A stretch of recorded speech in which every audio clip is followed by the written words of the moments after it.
Hey viewers, in this replay I'll be showing you some gameplay of the Marder 38t. Now this is the tier 4 German tank destroyer in the lightly armored tech tree. Not tech tree, tech line. All of the tanks in that line are described as glass cannons, and this will definitely go into that category since it has puny armor but really great gun.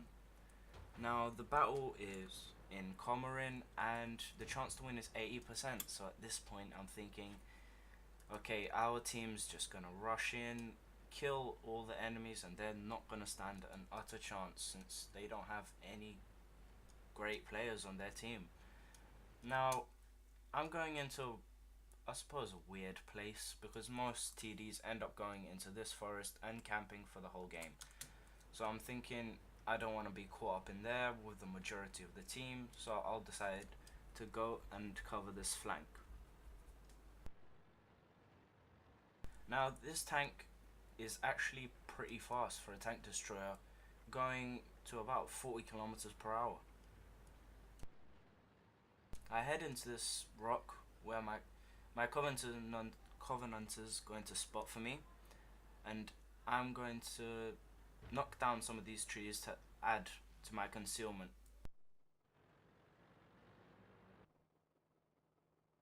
Now that Marder 38t appears,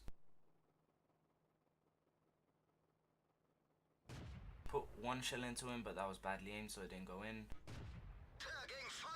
Put a second shot into him which penetrates.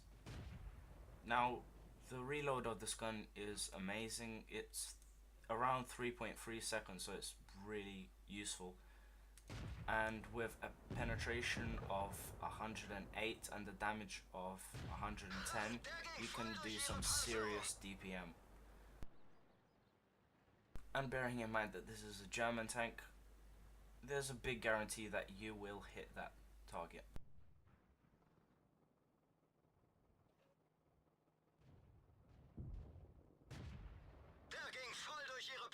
Putting one shot into that SU6 and then killing him.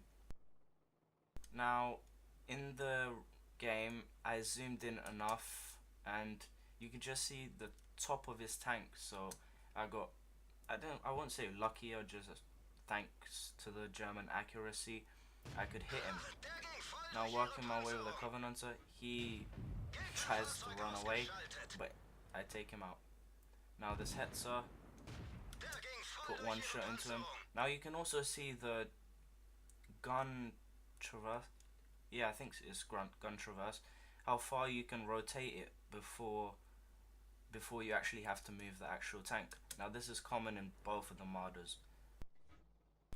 Putting another shot into the Hetzer but miss him.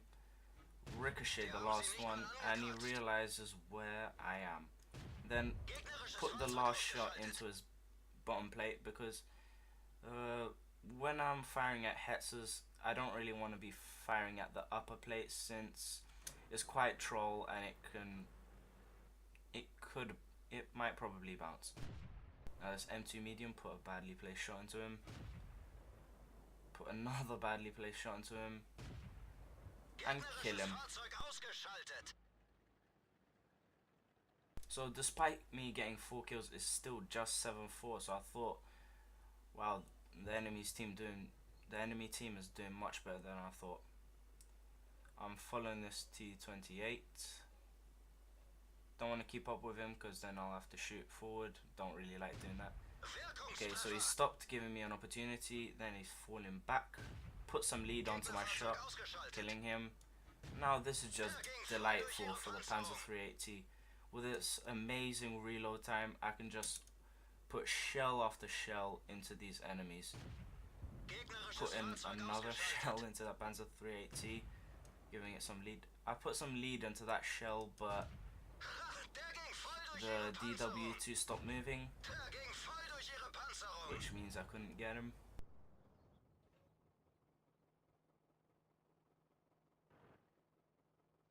Now I'm just looking around, and then because the T82 was last spotted around here, so at this point I think, I'll just load HE just for the lols.